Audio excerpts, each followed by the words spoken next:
रक्षा मंत्री राजनाथ सिंह से मुलाकात की। बैठक में रानीखेत और लैंसडाउन छावनी क्षेत्रों और नगर निगम में शामिल करने की मांग उठाई गई। साथ ही धारचूला और जोशीमठ के सैन्य हेलीपैडों को आम नागरिकों के लिए उड़ानों में इस्तेमाल की इजाजत देने का भी अनुरोध भी किया गया।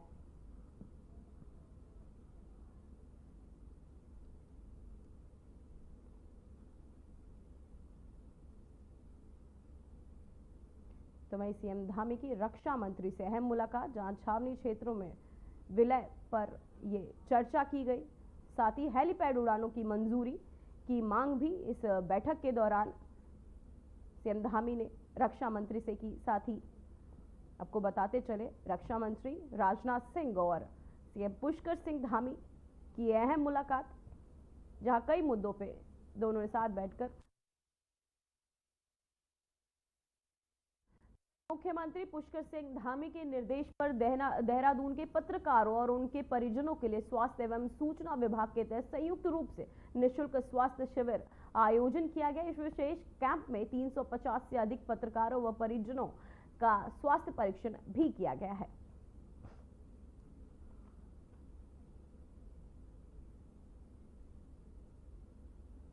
तो वहीं आपको बता दें कि 350 पत्रकारों का स्वास्थ्य परीक्षण किया गया, जहां धामी सरकार का पत्रकारों के लिए ये उपहार, जहां उनके स्वास्थ्य को ध्यान में रखते हुए एक शिविर का आयोजन किया गया, जहां कई बड़े अस्पतालों के डॉक्टर्स भी इस शिविर में शामिल हुए।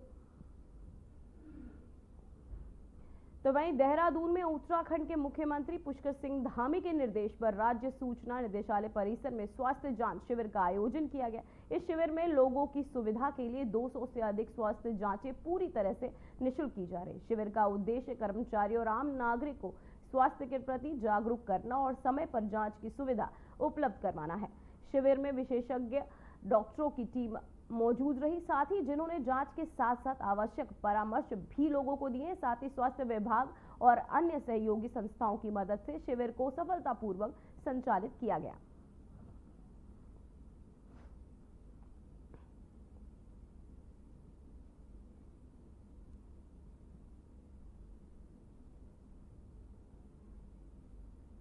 तो वहीं उत्तराखंड के मुख्य सचिव आनंद वर्धन ने राज्य सचिवालय में नागरिक उड्डयन विभाग की समीक्षा बैठक की। बैठक में उन्होंने प्रदेश में संचालित हवाई सेवाओं की स्थिति, हवाई कनेक्टिविटी के विस्तार तथा एयरपोर्ट और हवाई पट्टियों के निर्माण कार्यों की प्रगति की जानकारी ली। मुख्य सचिव ने अधिकारियों को निर्देश दिए कि हवाई कनेक्टिविटी को बेहतर बनाने के लिए चल रही योजनाओं की समयबद्ध ढंग से पूरा किया जाए, साथ ही जिससे पर्यटन और आपदा प्रबंधन और स्थानीय यात्रियों को बेहतर सुविधाएं मिल सके।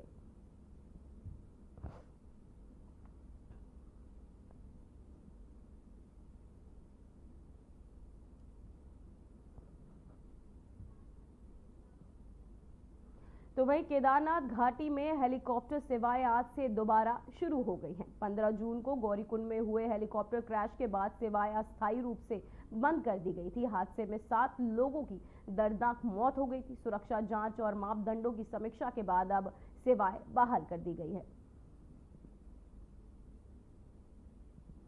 तो वही आपको बताते चले, हादसे के बाद अब हेली सेवाएं दोबारा से पूरे पुख्ता इंतजामों के साथ दोबारा से शुरू कर दी गई है। हेली सेवाएं फिर से चालू, श्रद्धालुओं को फिर से मिल सकेगी हेली सेवाओं का। तो वहीं देहरादून से खबर सामने आ रही, जहां 17 संस्थाओं में अल्पसंख्यक छात्रवृत्ति घोटाला, जिलों में जांच रिपोर्ट शासन पहुंची, एफआईआर की तैयारी। सबसे अधिक गड़बड़ी हरिद्वार जिले में मिली। को बताते चले, 158 छात्रों ने अवैध तरीके से छात्रवृत्ति प्राप्त की। एडीएलआईपी उत्तराखंड में अल्पसंख्यक छात्रवृत्ति योजना के तहत बड़ा घोटाला सामने आया है, जिसमें प्रदेश के 17 शैक्षणिक संस्थानों में इस घोटाले की पुष्टि हुई है। सभी जिलों से जांच रिपोर्ट शासन को भेज दी गई है और अब एफआईआर दर्ज करने की तैयारी चल रही है। सबसे ज्यादा अनियमितताएं हरिद्वार जिले में पाई गई। शासन का कहना है कि दोषियों के खिलाफ सख्त कार्यवाही की जाएगी। तो वहीं शासन ने अब ये सख्त रुख अपनाते हुए दोषियों के खिलाफ सख्त कार्यवाही करने की मांग आपको बताते चले की गई है, जहां 158 गो पे ये दोषियों पे आपको बताते चले सख्त कार्यवाही की जाएगी। जिलों में जांच रिपोर्ट की मांग की गई है। तो वही मानसूनी सीजन की शुरुआत के साथ ही चारधाम यात्रा के दौरान सुरक्षा व्यवस्था को लेकर पुलिस अलर्ट मोड पर आ गई है। रुद्रप्रयाग एसपी ने जानकारी दी कि भारी बारिश या किसी आकस्मिक स्थिति में श्रद्धालुओं की सुरक्षा सर्वोच्च प्राथमिकता होगी। इसको लेकर अधीनस्थ अधिकारियों को आवश्यक दिशा निर्देश जारी कर दिए गए। प्रशासन और पुलिस मिलकर यात्रा को सुचारू और सुरक्षित बनाने के लिए पूरी तरह तैयार है।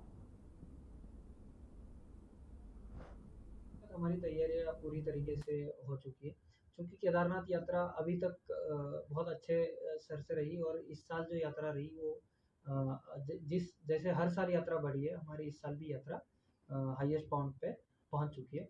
क्योंकि आप लोगों के माध्यम से मेरा भी लोगों से निवेदन रहा है कि मानसून के दृष्टिगत जगह जगह पे लैंडस्लाइड जोन तैयार हो चुके हैं। हमने हर लैंडस्लाइड जोन को आइडेंटिफाई करके उनके दोनों तरफ वन वे ट्रैफिक चलाने के लिए ड्यूटियां लगाई हुई है।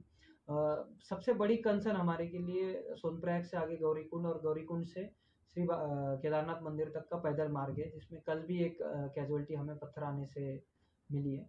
तो जब जब बारिश की संभावना होती है या बारिश हो रही है, एक्चुअल जैसे इस हफ्ते में पूरा हमारे जनपद में येलो अलर्ट है और बारिश हो भी रही है, तो उस समय पर हम यथासंभव जहाँ जहाँ यात्री है वहाँ उनको रुकवाते हैं और बारिश खत्म होने के बाद कोई अगर नुकसान ना हो उसके बाद ही यात्रा शुरू की जाती है।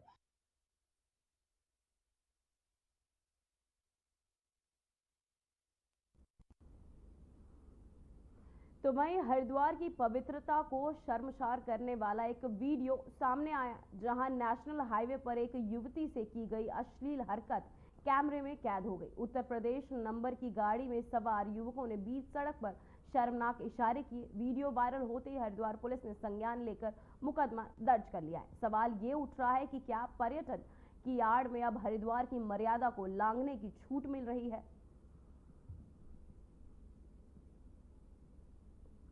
वही अश्लील इशारों का ये वीडियो अब सोशल मीडिया पर तेजी से वायरल हो रहा है।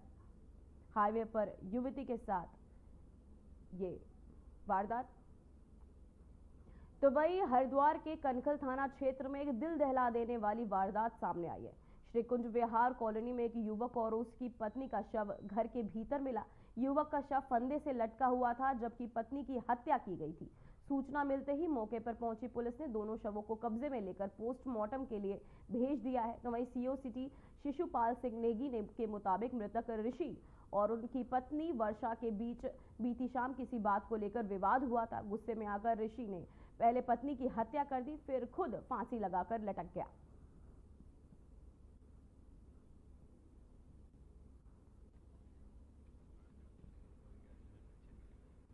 जो मैं जमालपुर में बसंत कुंज कॉलोनी है, यहाँ ऋषि कुमार जो है अपनी पत्नी वर्षा के साथ रहता था। वही रिक्शा चलाता था। कल रात को बता रहे हैं 10 साढ़े 10 बजे पति पत्नी में झगड़ा हुआ होगा। झगड़ा इतना बढ़िया कि जो है ऋषि ने अपनी पत्नी वर्षा का कत्ल कर दिया।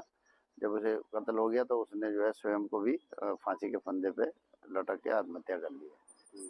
तो ये प्रथम दृष्टया ये गुस्से में कार्य जो हुआ है उसी का नतीजा लग रहा है।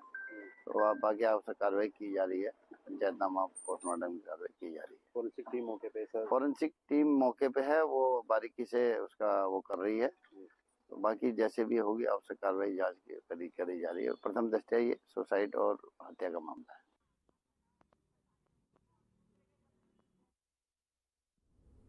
तो वही नैनीताल पुलिस ने चलती गाड़ी से बाहर निकलकर खतरनाक स्टंट कर रहे 5 युवकों को हिरासत में लिया है। साथ ही वाहन को सीज भी किया है और चालक के ड्राइविंग लाइसेंस को भी रद्द करने की प्रक्रिया शुरू कर दी गई है। पुलिस ने साफ किया कि सड़कों पर स्टंटबाजी करने वालों के खिलाफ सख्त कार्यवाही की जाएगी। अब वक्त हो चुका है एक छोटे से ब्रेक का।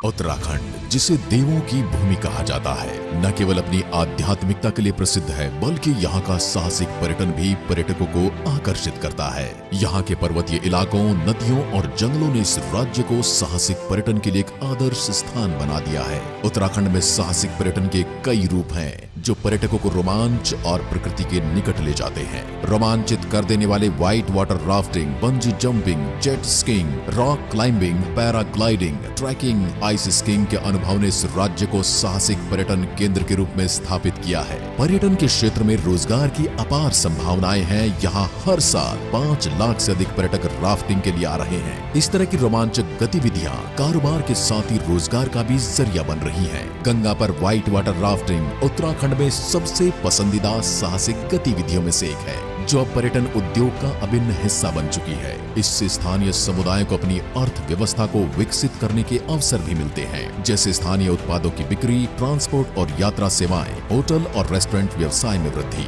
मुख्यमंत्री जी के निर्देश पर पहली बार उत्तराखंड पर्यटन विभाग ने महिलाओं को white water river rafting guide का प्रशिक्षण दिया है। साहसिक पर्यटन की दुनिया में महिलाएं भी राफ्टिंग प्रशिक्षक के रूप में अब एक नई पहचान बना रही हैं। राज्य सरकार के साथ साथ विभिन्न गैर सरकारी संगठन उन्हें प्रशिक्षण दे रहे हैं। तकनीकी कौशल प्राप्त करने के बाद महिलाएं राफ्टिंग प्रशिक्षक के रूप में अपना करियर बना रही हैं। केंद्र सरकार ऋषिकेश में अत्याधुनिक राफ्टिंग बेस बनाने के लिए 100 करोड़ रुपए का निवेश कर रही है। राफ्टिंग संचालन को सुव्यवस्थित करना, आधुनिक सुविधाओं के साथ पर्यटकों के अनुभव को बेहतर बनाना, उत्तराखंड का साहसिक पर्यटन न केवल अद्भुत अनुभवों से भरा है, बल्कि यह पर्यटकों को सांस्कृतिक और प्राकृतिक समृद्धि के साथ जोड़ता है। आप यात्रा की योजना बनाएं और साहसिक गतिविधियों में भाग लें। उत्तराखंड में साहसिक पर्यटन आपके इंतजार में है।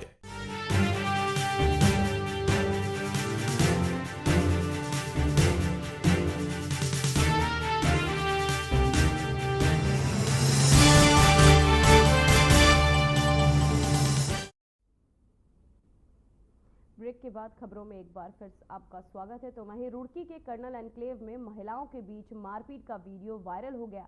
आपको बता दें कि किसी बात को लेकर पहले बहस हुई, फिर बात हाथापाई तक पहुंच गई। वायरल वीडियो में कई महिलाएं मिलकर एक महिला के साथ मारपीट करती नजर आ रही हैं।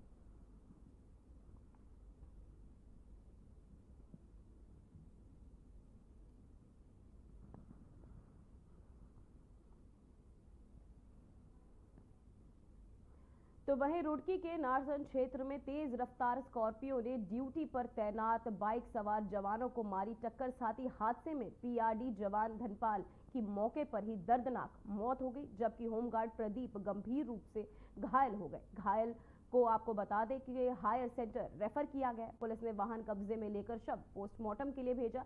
साथ ही एसपी देहात शंकर चंद्र सुवाल ने इसकी जानकारी दी है।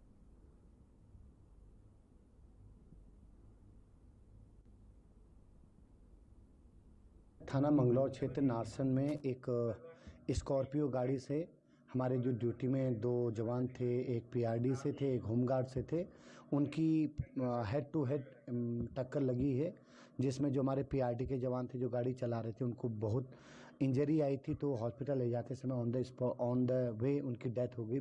डॉक्टर्स ने ब्रॉड डेड माना और होमगार्ड अभी अंडर ट्रीटमेंट है, उनको भी कुछ चोटें हैं लेकिन वो खतरे से बाहर हैं। जो गाड़ी जिससे हिट हुआ उसको पकड़ लिया है, उसके मालिक के बारे में जानकारी ले ली गई है। बाकी आगे जो लीगल कार्रवाई वो की जा रही है।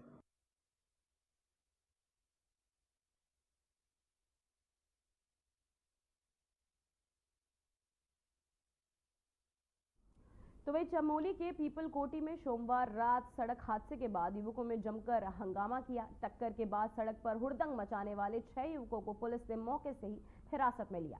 तो वहीं 3 वाहनों को सीज कर बीएनएसएस की धारा के तहत कार्यवाही की गई।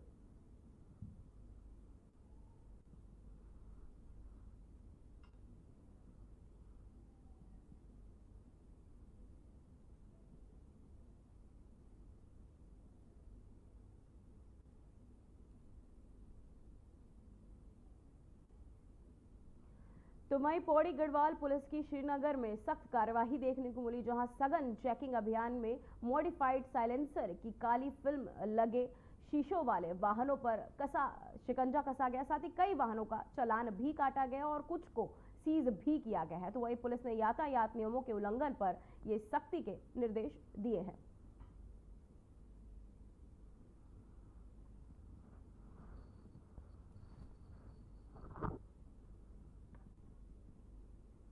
तो वही उत्तराखंड के पौड़ी गढ़वाल जिले में कोटद्वार में स्थित श्री सिद्धवल्ली मंदिर श्रद्धालुओं की गहरी आस्था का प्रमुख केंद्र बना हुआ है। भगवान हनुमान जी को समर्पित ये मंदिर न केवल धार्मिक महत्व रखता है, बल्कि हर दिन यहाँ हजारों की संख्या में श्रद्धालु दर्शन के लिए पहुंचते हैं।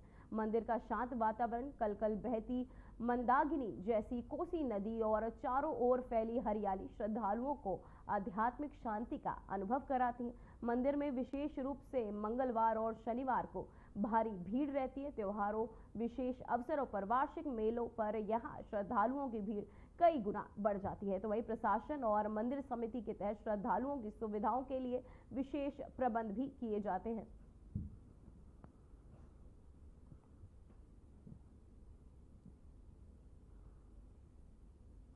तो वह राजकीय महाविद्यालय रुद्रप्रयाग की नमामि गंगे इकाई के तहत उमरा नारायण मंदिर परिसर में योग शिविर का आयोजन किया गया।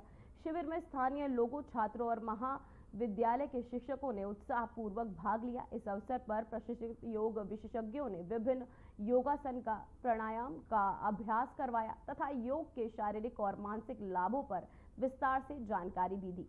तो वह शिविर का उद्देश्य स्वस्थ जीवन शैली को बढ़ावा देना और गंगा स्वच्छता अभियान के से जन सामान्य को जोड़ना रहा।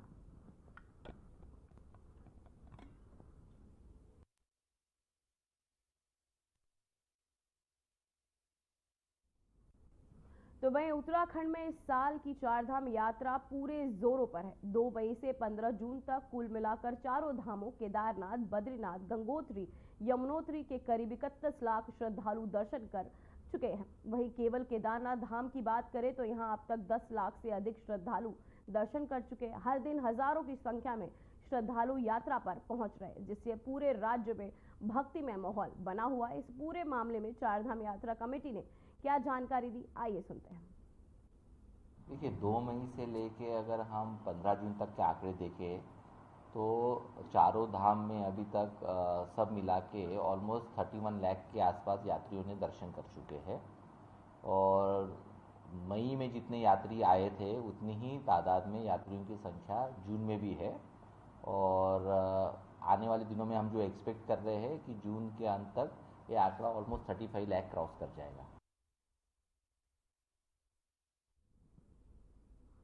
तो वहीं उत्तराखंड में मौसम विभाग का अलर्ट जारी है। 17 से 23 जून के बीच राज्य में अधिकांश जिलों में हल्की से मध्य बारिश और गर्जन की संभावना। पर्वतीय क्षेत्रों में कहीं कहीं तेज हवाएं भी चल सकती हैं। साथ ही लोगों को यात्रा से पहले मौसम अपडेट चेक करने के लिए सतर्क सलाह दी गई है।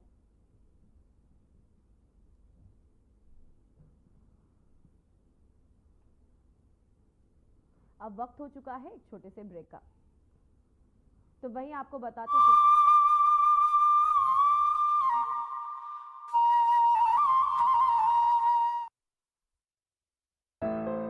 देवभूमि उत्तराखंड, जहां प्रकृति की गोद में बसा हर गांव, हर पहाड़ यहाँ की संस्कृति और विरासत की पहचान है। लेकिन अनियंत्रित भूमि खरीद फरोख्त से राज्य की पहचान और स्थानीय लोगों के अधिकारों पर संकट मंडरा रहा था।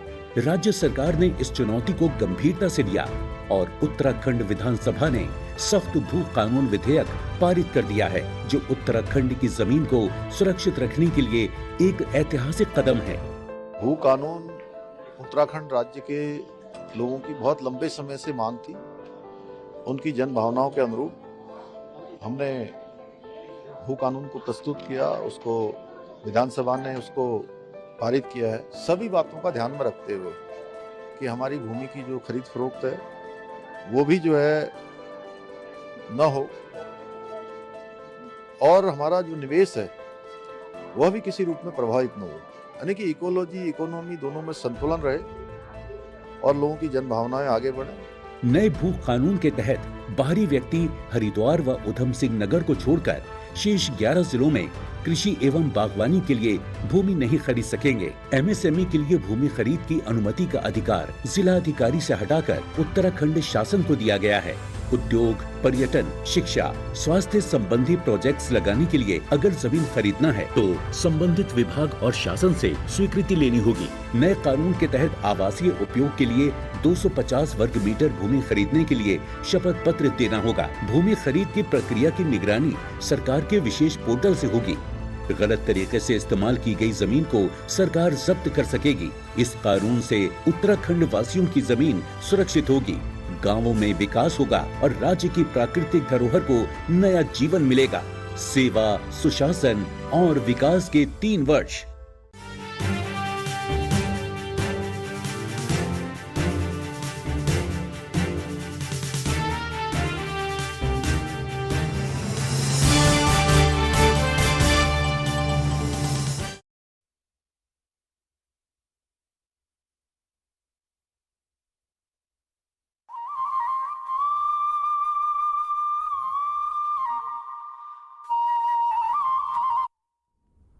जय केदार उदार शंकर मन भयंकर दुख हरम गौरी गणपति स्कंद नदी श्री केदार नमः और केदारनाथ धाम में दर्शन करने वालों का आंकड़ा 10 लाख पार हो गया है। प्रतिदिन 70,000 से अधिक श्रद्धालु दर्शन कर रहे हैं। केदारनाथ धाम में श्रद्धालुओं का सैलाब, बाबा के दर पहुंचने वालों का आंकड़ा बढ़ा। 10 लाख से ज्यादा श्रद्धालुओं ने किए बाबा के दर्शन।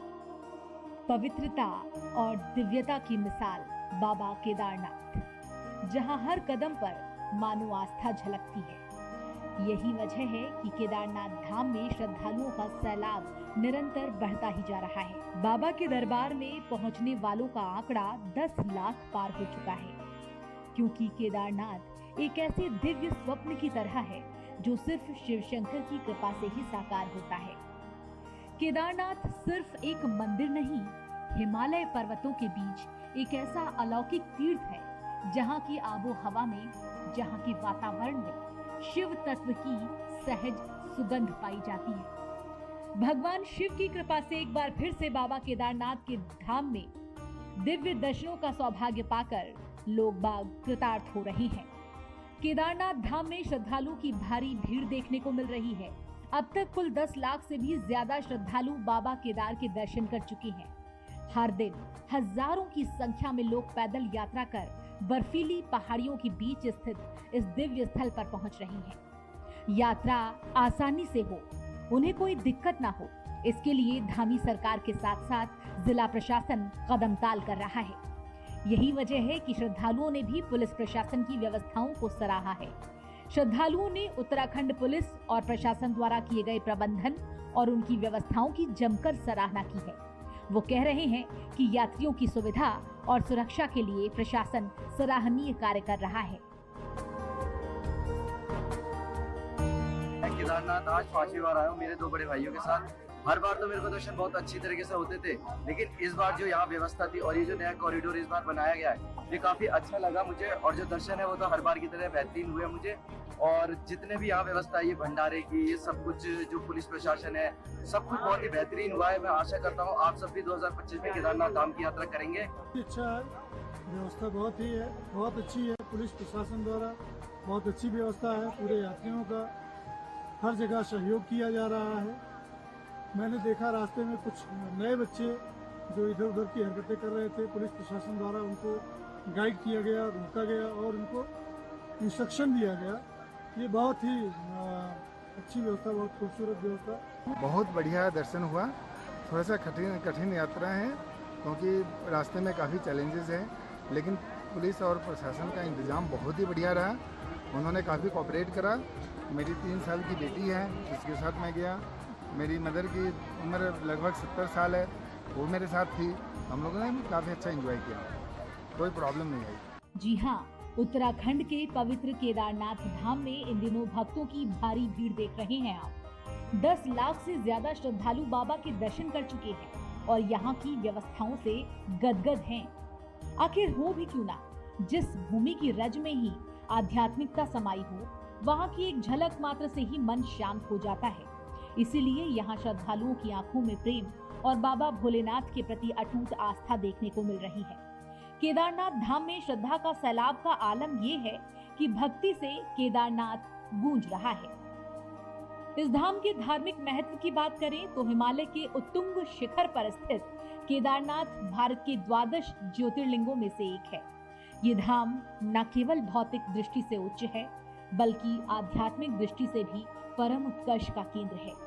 यहाँ भगवान शिव केदार के रूप में विराजमान हैं। वो रूप जो करुणा और अनुग्रह का साक्षात प्रतीक है। अनादिकाल से ही ऋषि मुनि, योगी और साधक केदारनाथ की ओर आकृष्ट होते रहे हैं, क्योंकि ये स्थान केवल तीर्थ दर्शनों का ही नहीं, आत्म साक्षात्कार का भी एक साधन है। जब गर्मी का मौसम आता है, बर्फ पिघलती है और बाबा केदारनाथ के कपाट खुलते हैं, तो ऐसा लगता है मानो खुद महादेव हिमाच्छादित ध्यानावस्था से बाहर निकलकर एक तरह से भक्तों को दर्शन दे रहे हों। हर साल अक्षय तृतीया के पावन पर्व के आसपास श्री केदारनाथ धाम के कपाट खोले जाते हैं।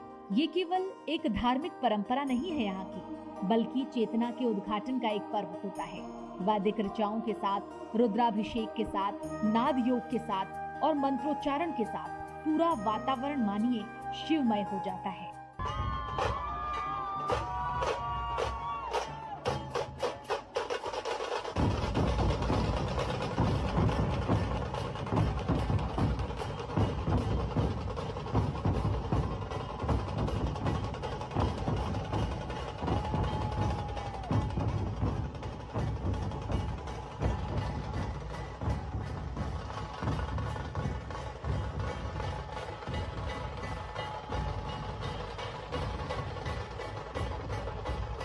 रुद्रप्रयाग जिले में हिमालय की गोद में स्थित यही स्थान, जो भगवान शिव के 12 ज्योतिर्लिंगों में से एक माना जाता है, इसका संबंध महाभारत काल से ही जोड़ा जाता है। मान्यता है कि महाभारत के युद्ध के बाद पांडव अपने पापों की प्रायश्चित के लिए भगवान शिव की शरण में गए थे, लेकिन शिव उनसे मिलने के लिए बचने लगे और इससे बचने के लिए भैंसे का रूप धारण कर केदार क्षेत्र में छिप गए। पांडवों ने उन्हें पहचान लिया, जिसके बाद शिव भैंसे के रूप में धरती में समा गए। उनकी पीठ का भाग केदारनाथ में प्रकट हुआ, जहां ज्योतिर्लिंग स्थापित है। माना जाता है कि मंदिर का निर्माण पांडवों के वंशज जन्मेजय ने करवाया था, लेकिन इसका पुनर्निर्माण 8वीं शताब्दी में आदि शंकराचार्य ने करवाया। जहां स्थित मंदिर समुद्र तल से 3583 मीटर की ऊंचाई पर ये मंदिर स्थित है और जहां चारों तरफ बर्फ से ढके पहाड़ों से घिरा हुआ ये मंदिर बेहद अद्भुत सुशोभित प्रतीत होता है। मंदिर मंदाकिनी नदी के किनारे स्थित है और इसे और भी पवित्र बनाता है। 2013 में इस क्षेत्र में भयंकर बाढ़ जरूर आई, व्यापक विनाश भी हुआ, लेकिन मंदिर को कोई बड़ा नुकसान नहीं पहुंचा। इसे भगवान शिव का चमत्कार माना गया। केदारनाथ धाम हिंदू धर्म में मोक्ष प्राप्ति का स्थान माना जाता है। हर साल लाखों श्रद्धालु यहाँ दर्शनों के लिए आते हैं और अब जब चारधाम यात्रा चल रही है, चारधाम यात्रा का हिस्सा चूंकि इसे माना जाता है, ये स्थान प्राकृतिक सौंदर्य, आध्यात्मिकता और शिव भक्ति का अद्भुत संगम है। Bureau report, RNTV। फिलहाल बुलेटिन में बस इतना ही। मुझे दीजिए इजाजत। नमस्कार।